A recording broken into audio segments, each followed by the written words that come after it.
أعوذ بالله من الشيطان الرجيم. بسم الله الرحمن الرحيم. اقرأ باسم ربك الذي خلق. خلق الإنسان من علق. اقرأ وربك الأكرم الذي علم بالقلم علم الإنسان ما لم يعلم. سورة العلق دوسری آیت کے لفظ علق کو اس سورت کا نام قرار دیا گیا. زمانہ نزول، یہ سورت کب نازل ہوئی؟ اس سورت کے دو حصے ہیں. پہلا حصہ اقرا سے شروع ہو کر 5ویں آیت کے الفاظ ما لم یعلم پر ختم ہوتا ہے، اور دوسرا حصہ کلا ان الانسان لیطغی سے شروع ہو کر سورت کے آخر تک چلتا ہے. پہلے حصے کے متعلق علماء امت کی عظیم اکثریت اس بات پر متفق ہے کہ یہ سب سے پہلی وحی ہے جو رسول اللہ صلی اللہ علیہ وسلم پر نازل ہوئی. اس معاملے میں حضرت عائشہ رضی اللہ عنہا کی وہ حدیث جسے امام احمد، امام بخاری، امام مسلم اور دوسرے محدثین نے متعدد سندوں سے نقل کیا ہے، صحیح ترین احادیث میں شمار ہوتی ہے، اور اس میں حضرت عائشہ رضی اللہ عنہا نے خود رسول اللہ صلی اللہ علیہ وسلم سے سن کر آغاز وحی کا پورا قصہ بیان کیا ہے. اس کے علاوہ ابن عباس، ابن موسیٰ اشعری اور صحابہ رضوان اللہ علیہم اجمعین کی ایک جماعت سے بھی یہی بات منقول ہے کہ قرآن کی سب سے پہلی آیت جو حضور صلی اللہ علیہ وسلم پر نازل ہوئی وہ یہی تھی. دوسرا حصہ بعد میں اس وقت نازل ہوا جب رسول اللہ صلی اللہ علیہ وسلم نے حرم میں نماز پڑھنی شروع کر دی اور ابو جہل نے آپ کو دھمکیاں دے کر اس سے روکنے کی کوشش کی. اس سورت کی پہلی جو 5 آیتیں ہیں وہ یہ ہیں: اقرأ باسم ربک الذی خلق. خلق الانسان من علق. اقرأ وربک الاکرم الذی علم بالقلم علم الانسان ما لم یعلم. پڑھو اپنے رب کی صفات کے استحضار کے ساتھ جس نے تخلیق فرمائی. پڑھو اپنے رب کا نام لے کر جس نے تخلیق فرمائی. انسان کو منجمد خون سے پیدا کیا. پڑھو اور تمہارا رب خوب نوازنے والا اور کرم فرمانے والا ہے، جس نے قلم کو ذریعہ تعلیم بنایا، جس نے قلم کے ذریعے سے تعلیم دی اور انسان کو ان تمام چیزوں کا علم عطا کیا جن سے واقف نہیں تھا. کلا ان الانسان لیطغی ان رآہ استغنی ان الی ربک الرجعی ارأیت الذی ینہی عبدا اذا صلی ارأیت ان کان علی الہدی او امر بالتقوی ارأیت ان کذب وتولی الم یعلم بان اللہ یری کلا لئن لم ینتہ لنصفعا بالناصیہ ناصیۃ کاذبۃ خاطئہ فلیدع نادیہ سندع الزبانیہ کلا لا تطعہ واسجد واقترب. اس سورت کا جو دوسرا حصہ ہے اس وقت نازل ہوا جب رسول اللہ صلی اللہ علیہ وسلم نے حرم میں اسلامی طور پر نماز پڑھنی شروع کی اور ابو جہل نے آپ کو ڈرا دمکا کر اس سے روکنا چاہا.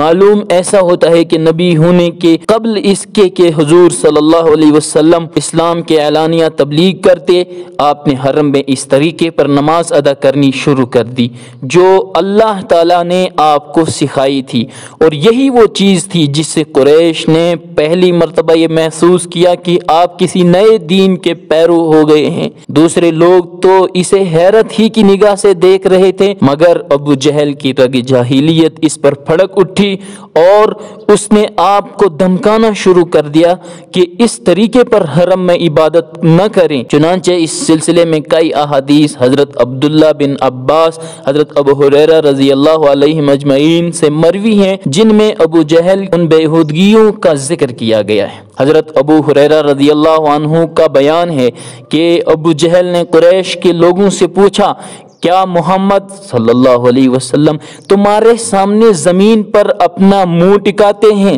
لوگوں نے کہا ہاں۔ اس نے کہا لات و عزیٰ کی قسم، اگر میں نے ان کو اس طرح نماز پڑھتے ہوئے دیکھ لیا تو ان کی گردن پر پاؤں رکھ کر اور ان کا منہ زمین میں رگڑ دوں گا۔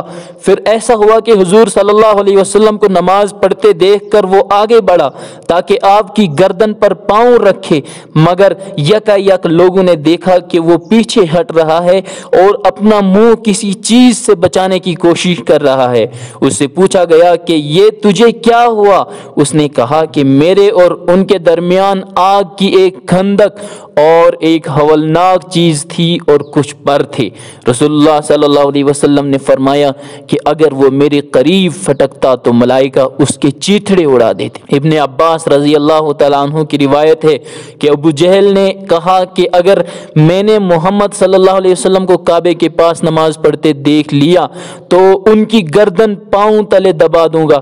نبی کریم صلی اللہ علیہ وسلم کو اس کی خبر پہنچی تو آپ صلی اللہ علیہ وسلم نے فرمایا کہ اگر اس نے ایسا کیا تو ملائکہ فرشتے اعلانیہ اسے آ پکڑیں گے۔ اسی واقعے پر اس سورت کا یہ دوسرا حصہ نازل ہوا جو کہ کلا ان الانسان لیطغی سے شروع ہوتا ہے۔ قدرتی طور پر اس حصے کا مقام وہی ہونا چاہیے تھا جو قرآن کی اس سورت میں رکھا گیا ہے، کیونکہ پہلی وحی نازل ہونے کے بعد اسلام کا اولین اظہار رسول اللہ صلی اللہ علیہ وسلم نے نماز ہی سے کیا تھا، اور کفار سے آپ کی منڈبیڑ کا آغاز بھی اسی واقعے سے ہوا تھا۔ کلا ان الانسان لیطغی ان رآہ استغنی ان الی ربک الرجعی ارأیت الذی ینہی عبدا اذا صلی ارأیت ان کان علی الہدی او امر بالتقوی ارأیت ان کذب وتولی الم یعلم بان اللہ یری کلا لئن لم ینتہ لنسفعا بالناصیہ ناصیۃ کاذبۃ خاطئہ فلیدع نادیہ سندع الزبانیہ کلا لا تطعہ واسجد واقترب۔ ان آیتوں کا مضمون انسان کی سرکشی۔ حقیقت یہ ہے کہ انسان جب اپنے کو بے نیاز دیکھتا ہے تو سرکشی کرنے لگتا ہے۔ اے انسان، تجھے اپنے مالک کے پاس واپس جانا ہے، کیا تم نے اس کے حال پر غور کیا؟ یہاں پر اشارہ ابو جہل کی طرف ہے جو ایک بندے کو روکتا ہے جب وہ نماز پڑھتا ہے۔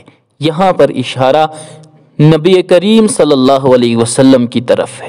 ذرا سوچو، اگر وہ ہدایت پر قائم ہے یا تقوی اور پرہیزگاری کی تلقین کر رہا ہے تو اس کے ساتھ یہ رویہ ہونا چاہیے۔ کیا تم دیکھتے ہو کہ اگر وہ سرکش انسان جھٹلاتا ہے اور روگردانی کرتا ہے تو کیا وہ یہ نہیں جانتا کہ اللہ دیکھ رہا ہے؟ سن لو، اگر وہ باز نہ آیا تو ہم اس کی پیشانی کے بال، جھوٹی خطاکار مجرم پیشانی کے بال پکڑ کر گھسیٹیں گے، پھر وہ اپنے جتھے کو پکارے، ہم سخت مزاج اور درشت خو جلادوں کو طلب کریں گے کہ اسے گھسیٹ کر دھکے دے کر جہنم میں پھینک دیں۔ ہرگز تم اس کے دباؤ میں مت آنا، اللہ کے حضور سجدہ ریز ہو جاؤ اور اس کا تقرب، اس کا قرب حاصل کرو۔ سورۃ القلم مکی، بسم اللہ الرحمن الرحیم۔ اس کا نام سورہ نون بھی ہے اور سورہ قلم بھی۔ اس سورت کا نام سورہ نون بھی ہے اور سورہ قلم بھی۔ دونوں الفاظ سورت کے آغاز ہی میں موجود ہیں۔ اس سورت کا زمانہ نزول یہ بھی مکہ معظمہ کے ابتدائی دور کی نازل شدہ سورتوں میں سے ہے، مگر اس کے مضمون سے یہ بات مترشح ہوتی ہے کہ یہ اس زمانے میں نازل ہوئی تھی جب مکہ میں رسول اللہ صلی اللہ علیہ وسلم کی مخالفت اچھی خاصی شدت اختیار کر چکی تھی۔ اس سورت کا موضوع اور مضمون، اس میں 3 مضامین بیان ہوئے ہیں۔ اس سورت میں یعنی سورۃ القلم میں 3 مضامین بیان ہوئے ہیں۔ سب سے پہلا جو مضمون ہے وہ یہ کہ مخالفین کے اعتراضات کا جواب دیا گیا، ان کو تنبیہ اور نصیحت کی گئی اور رسول اللہ صلی اللہ علیہ وسلم کو صبر و استقامت کی تلقین کی گئی۔ آغاز کلام میں رسول اللہ صلی اللہ علیہ وسلم سے ارشاد ہوا ہے کہ یہ کفار تم کو دیوانہ کہتے ہیں، حالانکہ جو کتاب تم پیش کر رہے ہو اور اخلاق کے جس اعلیٰ مرتبے پر فائز ہو وہ خود ان کے اس جھوٹ کی تردید کے لیے کافی ہے۔ عنقریب وہ وقت آنے والا ہے جب سب ہی دیکھ لیں گے کہ دیوانہ کون تھا اور فرزانہ کون، لہذا مخالفت کا جو طوفان تمہارے خلاف اٹھایا جا رہا ہے اس کا دباؤ ہرگز قبول نہ کرو۔ دراصل یہ ساری باتیں اس لیے کی جا رہی ہیں کہ تم کسی نہ کسی طرح دب کر ان کے ساتھ مصالحت کرنے کے لیے تیار ہو جاؤ۔ پھر عوام کی آنکھیں کھولنے کے لیے نام لیے بغیر مخالفین میں سے ایک نمایاں شخص کا کردار پیش کیا گیا ہے جسے اہل مکہ خوب جانتے تھے۔ اس وقت رسول اللہ صلی اللہ علیہ وسلم کے پاکیزہ اخلاق بھی سب کے سامنے تھے اور ہر دیکھنے والا یہ بھی دیکھ سکتا تھا کہ آپ کی مخالفت میں مکے کے جو سردار پیش ہیں ان میں کس سیرت و کردار کے لوگ شامل ہیں۔ اس کے بعد آیت نمبر 17 سے آیت نمبر 33 تک ایک باغ والوں کی مثال پیش کی گئی ہے جنہوں نے اللہ سے نعمت پا کر اس کی ناشکری کی اور ان کے اندر جو شخص سب سے بہتر تھا اس کی نصیحت بر وقت نہ مانی۔ آخرکار وہ اس نعمت سے محروم ہو گئے اور ان کی آنکھیں اس وقت کھلی جب ان کا سب کچھ برباد ہو چکا تھا۔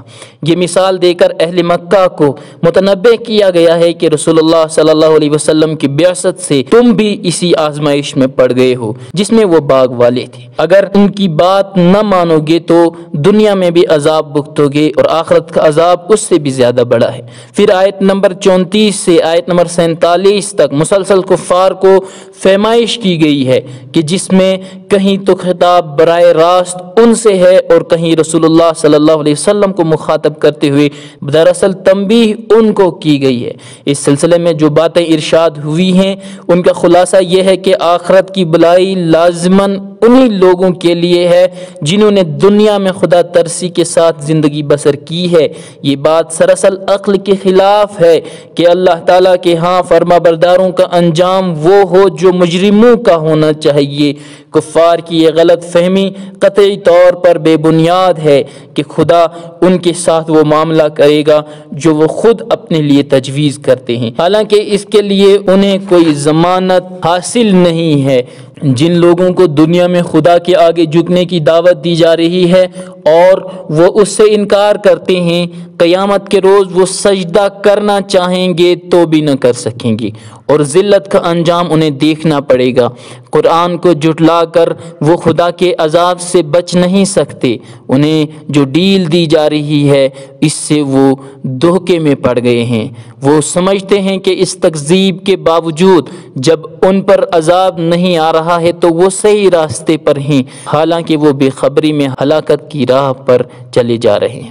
ان کے پاس رسول کی مخالفت کے لیے کوئی معقول وجہ نہیں ہے کیونکہ وہ ایک بے غرض مبلغ ہے، اپنی ذات کے لیے ان سے کچھ نہیں مانگ رہا ہے اور وہ یہ دعویٰ بھی نہیں کر سکتے کہ انہیں اس کے رسول نہ ہونے اور اس کی باتوں کے غلط ہونے کا علم حاصل ہے۔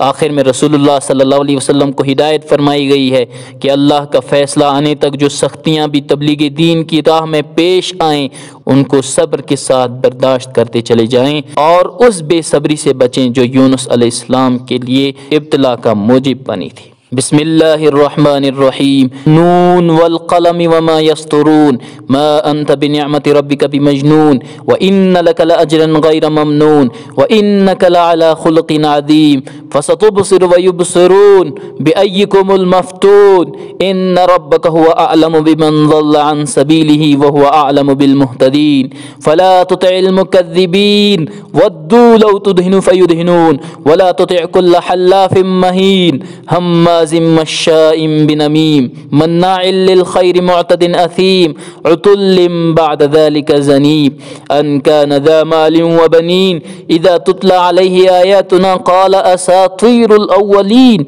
سنسمه على الخرطوم۔ یہاں تک جو مضمون ہے وہ یہ ہے کہ اخلاقی نبوی اور علم برداران کفر کا کمینہ پن، ایک طرف اللہ کے رسول صلی اللہ علیہ وسلم کے اخلاق ہیں، پاکیزہ سیرت ہے، اور دوسری طرف کفر کے جو علم بردار تھے ان کا کمینہ پن۔ نون حرف رمز، قسم ہے قلم کی اور اس کی جو وہ لکھ رہے ہیں، یعنی آسمان پر فرشتے اور زمین پر کاتبین وہی جو لکھ رہے ہیں، آپ پر اللہ کا انعام و اکرام ہے۔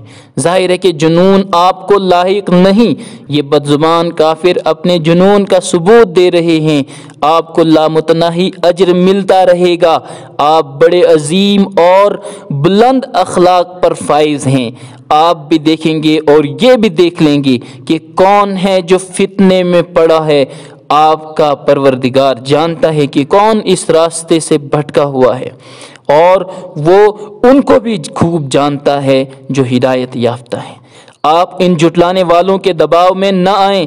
یہ چاہتے ہیں کہ اگر آپ مداہنت کریں تو یہ بھی مداہنت کریں، یعنی اگر آپ ذرا ڈھیل دیں تو یہ بھی سستی میں پڑ جائیں۔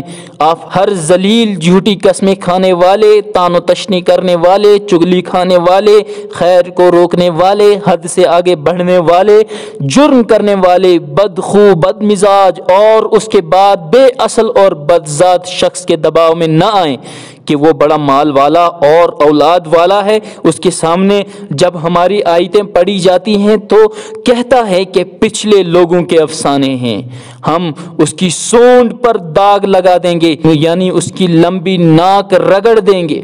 انا بلوناہم کما بلونا اصحاب الجنہ اذ اقسموا لیصرمنها مصبحین ولا یستثنون فطاف علیہا طائف من ربک وهم نائمون فاصبحت كالصريم فتنادوا مصبحین ان اغدوا على حرثکم ان کنتم صارمین فانطلقوا وهم يتخافتون ان لا يدخلنها اليوم عليكم مسکین وغدوا على حرد قادرین فلما رأوها قالوا انا لضالون بل نحن محرومون قال أوسطهم ألم أقل لكم لولا تسبحون قالوا سبحان ربنا إنا كنا ظالمين فأقبل بعضهم على بعض يتلاومون قالوا يا ويلنا إنا كنا طاغين عسى ربنا أن يبدلنا خيرا منها إنا إلى ربنا راغبون كذلك العذاب ولعذاب الآخرة أكبر لو كانوا يعلمون إن للمتقين عند ربهم جنات النعيم۔ ان آیتوں کا مضمون ایک باغ والوں کا تذکرہ۔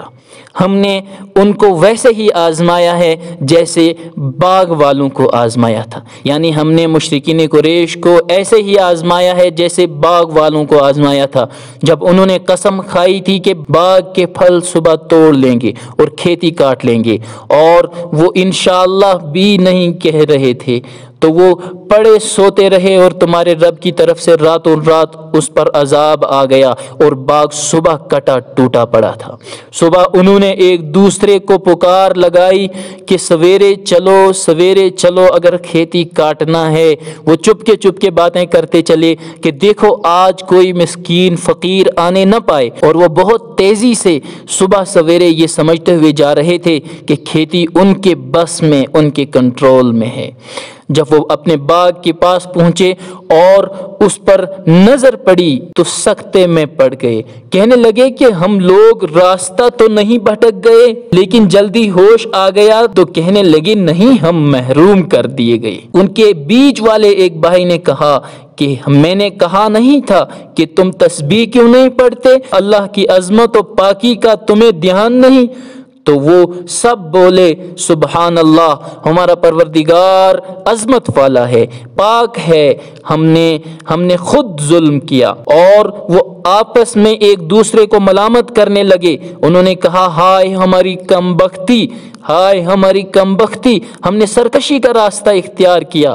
امید ہے کہ ہمارا پروردگار ہمیں اس سے بہتر عطا فرما دے گا، ہم اللہ کی طرف لو لگاتے ہیں۔ اس طرح عذاب آیا اور آخرت کا عذاب اور زیادہ سنگین ہوتا ہے۔ کاش کہ یہ لوگ اس کو جانتے۔ حقیقت یہ ہے کہ جو لوگ متقی ہیں ان کو ان کے پروردگار کے پاس نعمت بھری جنتوں سے نوازا جائے گا۔ افنجعل المسلمین کالمجرمین ما لکم کیف تحکمون ام لکم کتاب فیہ تدرسون ان لکم فیہ لما تخیرون ام لکم ایمان علینا بالغۃ الی یوم القیامہ ان لکم لما تحکمون سلہم ایہم بذلک زعیم ام لہم شرکاء فلیأتوا بشرکائہم ان کانوا صادقین یوم فَيُكْشَفُ عَنْ سَاقٍ وَيُدْعَوْنَ إِلَى السُّجُودِ فَلَا يَسْتَطِيعُونَ خَاشِعَةً أَبْصَارُهُمْ تَرْهَقُهُمْ ذِلَّةٌ وَقَدْ كَانُوا يُدْعَوْنَ إِلَى السُّجُودِ وَهُمْ سَالِمُونَ فَذَرْنِي وَمَن يُكَذِّبُ بِهَذَا الْحَدِيثِ سَنَسْتَدْرِجُهُم مِّنْ حَيْثُ لَا يَعْلَمُونَ وَأُمْلِي لَهُمْ إِنَّ كَيْدِي مَتِينٌ أَمْ تَسْأَلُهُمْ أَجْرًا فَهُم مِّن مَّغْرَمٍ مُّثْقَلُونَ أَمْ عِندَهُمُ الْغَيْبُ فَهُمْ يَكْتُبُونَ۔ ان آیتوں کا مضمون ضدی اور عنادی لوگ اپنی تباہی کا سامان کر رہے ہیں۔ ان آیتوں کا ترجمہ یہ ہے کہ کیا بھلا یہ ممکن ہو سکتا ہے کہ ہم فرما برداروں کو مجرموں کی طرح قرار دیں؟ کیا ہو گیا ہے تم کو؟ کیسے فیصلے کرتے ہو؟ کیا تمہارے پاس کوئی کتاب ہے جس کا تم مطالعہ کر رہے ہو، جس میں یہ درج ہے کہ تمہیں اپنے انتخاب و اختیار کا حق ہے؟ یا قیامت تک تم نے ہم سے قسمیں لے لی ہیں کہ تمہارا فیصلہ ہی چلے گا؟ ذرا ان سے پوچھیں کہ ان میں سے کون اس کا دعوے دار ہے یا ان کے خدائی شریک ہیں، تو اگر یہ سچے ہیں تو اپنے شریکوں کو لے آئیں۔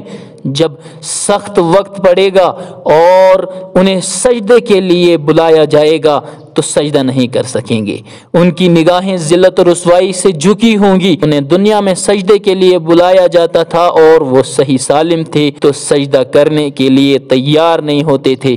آج یہ اسی جرم کی سزا ہے۔ لہٰذا جو لوگ اس بات یعنی اس قرآن کو جھٹلا رہے ہیں، ذرا ہمیں ان سے نمٹنے دو۔ ہم بتدریج انہیں عذاب کی طرف لے جا رہے ہیں جس کا نتیجہ انہیں پتہ نہیں ہے، اور میں ان کی رسی دراز کر رہا ہوں، یعنی انہیں مہلت دے رہا ہوں۔ یقیناً میری تدبیر اور ان کے خلاف کاروائی زبردست ہوگی۔ آپ صلی اللہ علیہ وسلم سے فرمایا جا رہا ہے، کیا آپ ان سے اجرت مانگ رہے ہیں کہ یہ اس کے بوجھ کے تلے دبے جا رہے ہیں، یا انہیں غیب کی باتیں معلوم ہیں اور یہ انہیں نوٹ کر رہے ہیں؟ فاصبر لحکم ربک ولا تکن کصاحب الحوت اذ نادى وهو مكذوب لولا ان تداركه نعمة من ربه لنبذ بالعراء وهو مذموم فاجتباه ربه فجعله من الصالحين وإن يكاد الذين كفروا ليزلقونك بأبصارهم لما سمعوا الذكر ويقولون إنه لمجنون وما هو إلا ذكر للعالمين۔ ان آیتوں کا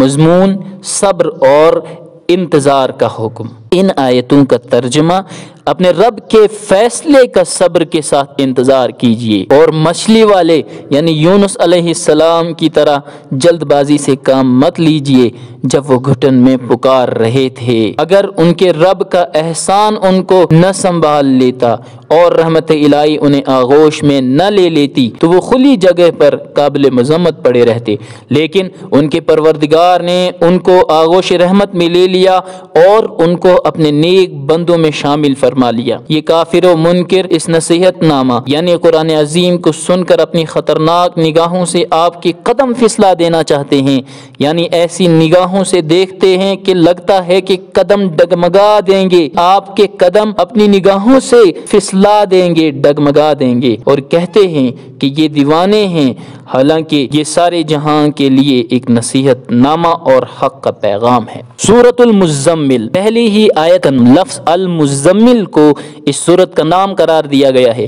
یہ صرف نام ہے، اس کے مضامین کا عنوان نہیں ہے۔ اس سورت کا زمانہ نزول، اس سورت کے 2 رکوع الگ زمانوں میں نازل ہوئے۔ پہلا رکوع بالاتفاق مکی ہے، یعنی پہلا رکوع مکے میں نازل ہوا ہے، اور اس سورت کا دوسرا رکوع مدینے میں نازل ہوا ہے۔ دوسرے رکوع کے متعلق اگرچہ بہت سے مفسرین نے یہ خیال ظاہر کیا ہے کہ وہ بھی مکے میں نازل ہوا ہے، لیکن بعض دوسرے مفسرین نے اسے مدنی قرار دیا ہے، اور اس رکوع کے مضامین سے اسی خیال کی تائید ہوتی ہے، کیونکہ اس میں قتال فی سبیل اللہ کا ذکر ہے، جہاد کے ذکر ہے، اور ظاہر ہے کہ مکے میں اس کا کوئی سوال پیدا نہیں ہوتا تھا، اور اس میں فرض زکوٰۃ ادا کرنے کا بھی حکم دیا گیا ہے، اور یہ بات ثابت ہے کہ زکوٰۃ ایک مخصوص شرح اور نصاب کے ساتھ مدینے میں فرض ہوئی تھی۔ بسم اللہ الرحمن الرحیم یا ایہا المزمل قم اللیل الا قلیلا نصفہ او انقص منہ قلیلا او زد علیہ ورتل القرآن ترتیلا انا سنلقی علیک قولا ثقیلا ان ناشئۃ اللیل ہی اشد وطئا واقوم قیلا ان لک فی النہار سبحا طویلا واذکر اسم ربک وتبتل الیہ تبتیلا رب المشرق والمغرب لا الہ الا ہوا فاتخذہ وکیلا۔ ان آیتوں کا مضمون نزول قرآنی اور دعوت ایمانی کی تیاری کے لیے شب بیداری۔ ان آیتوں کا ترجمہ، ایک کملی والے کچھ حصہ چھوڑ کر رات میں نماز پڑھا کریں، آدھی رات یا اس سے کچھ کم یا زائد حسب حالات، اور قرآن ٹھہر ٹھہر کر پڑھا کریں۔ ہم ایک باہری کلام آپ پر اتاریں گے۔ بے شک رات کا اٹھنا اور تہجد پڑھنا نفس کو کچلتا ہے، اور اس وقت کا کلام یعنی تلاوت و مناجات، دعا وغیرہ بہت بہتر اور راست تر ہوتا ہے۔ آپ کو دن میں لمبا کام کرنا ہے، اپنے رب کا نام لیتے رہا کیجیے اور اس کی طرف مکمل یکسوئی اختیار کیجیے۔ وہ مشرق و مغرب کا مالک ہے، اس کے علاوہ کوئی معبود نہیں، اسی پر بھروسہ رکھیے۔ واصبر علی ما یقولون واہجرہم ہجرا جمیلا وذرنی والمکذبین اولی النعمۃ ومہلہم قلیلا ان لدینا انکالا وجحیما وطعاما ذا غصۃ وعذابا الیما یوم ترجف الارض والجبال وکانت الجبال کثیبا مہیلا انا ارسلنا الیکم رسولا شاہدا علیکم کما ارسلنا الى فرعون رسولا فعصى فرعون الرسول فاخذناه اخذا وبیلا فکیف تتقون ان کفرتم یوما یجعل الولدان شیبا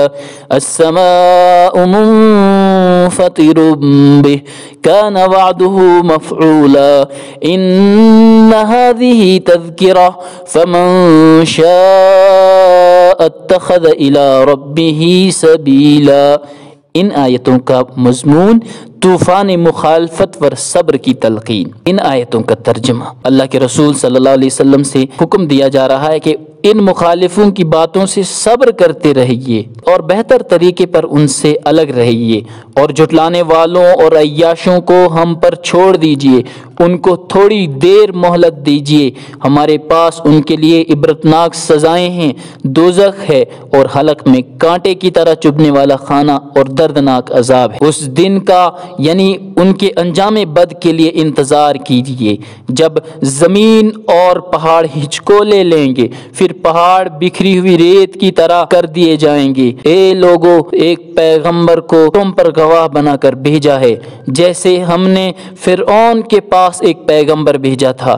فرعون نے پیغمبر کی نافرمانی کی تو ہم نے اس کی سخت پکڑ کی جو وبال جان بن گئی۔ تم لوگ اگر انکار کرو گے تو اس دن سے کیسے بچو گے جو بچوں کو بوڑھا کر دے گا، اور جس دن آسمان پھٹ جائے گا اور اللہ کا وعدہ پورا ہو جائے گا۔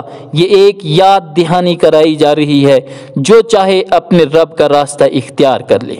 اب اس کے بعد اس سورت کا وہ دوسرا حصہ جو مدینے میں نازل ہوا، ان ربک یعلم انک تقوم ادنی من ثلثی اللیل ونصفہ وثلثہ وطائفة من الذین معک واللہ یقدر اللیل والنہار علم ان لن تحصوه فتاب علیکم فاقرؤوا ما تیسر من القرآن علم ان سیکون منکم مرضى وآخرون یضربون فی الارض يبتغون من فضل الله وآخرون يقاتلون في سبيل الله فاقرؤوا ما تيسر منه وأقيموا الصلاة وآتوا الزكاة وأقرضوا الله قرضا حسنا وما تقدموا لأنفسكم من خير تجدوه عند الله هو خيرا وأعظم أجرا واستغفروا الله ان اللہ غفور الرحیم۔ ان آیتوں کا مضمون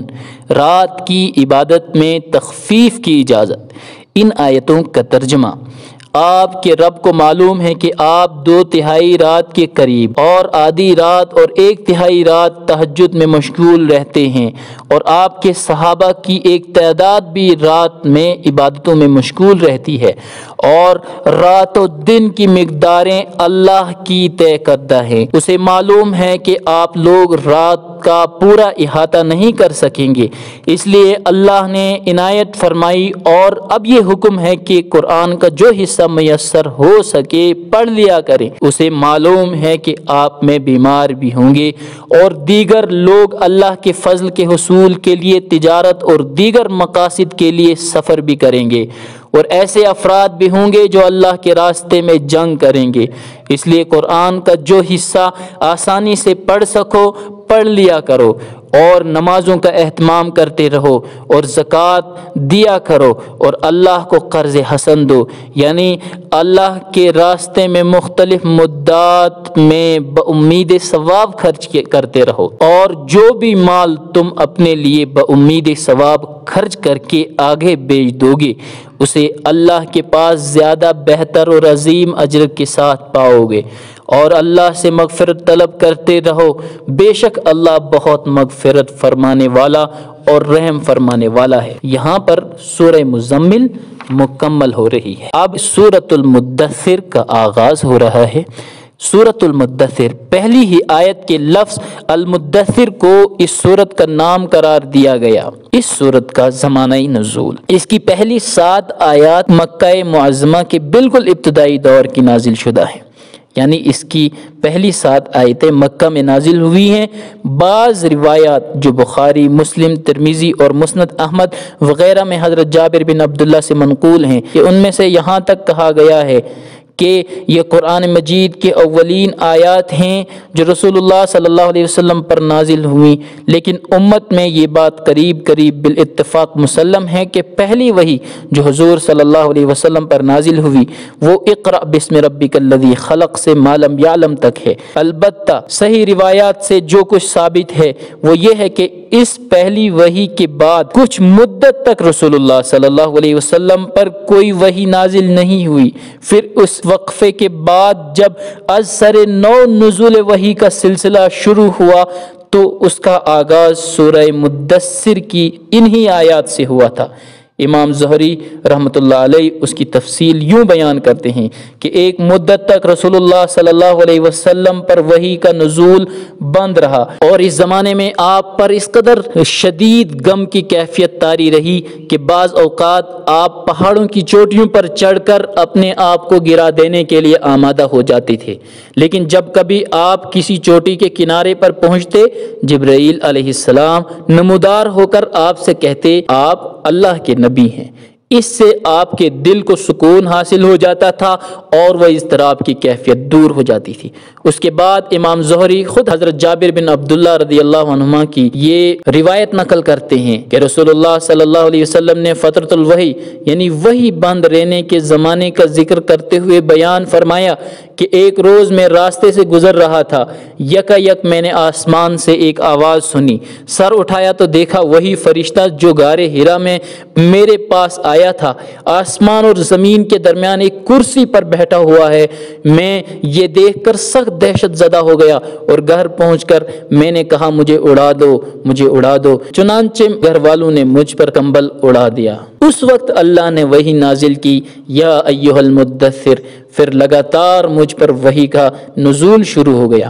سورت کا باقی مانندہ حصہ آئندہ 8 سے آخر تک اس وقت نازل ہوا جب اسلام کے اعلانیہ تبلیغ شروع ہو جانے کے بعد مکے میں پہلی مرتبہ حج کا موسم آیا۔ اس کا مفصل واقعہ سیرت ابن ہشام میں بیان کیا گیا۔ یا ایھا المدثر قم فانذر وربک فکبر وثیابک فطہر والرجز فاہجر ولا تمنن تستکثر ولربک فاصبر فإذا نقر في الناقور فذلك يومئذ يوم عسير على الكافرين غير يسير ذرني ومن خلقت وحيدا وجعلت له مالا ممدودا وبنين شهودا ومهدت له تمهيدا ثم يطمع أن أزيد كلا إنه كان لآياتنا عنيدا سأرهقه صعودا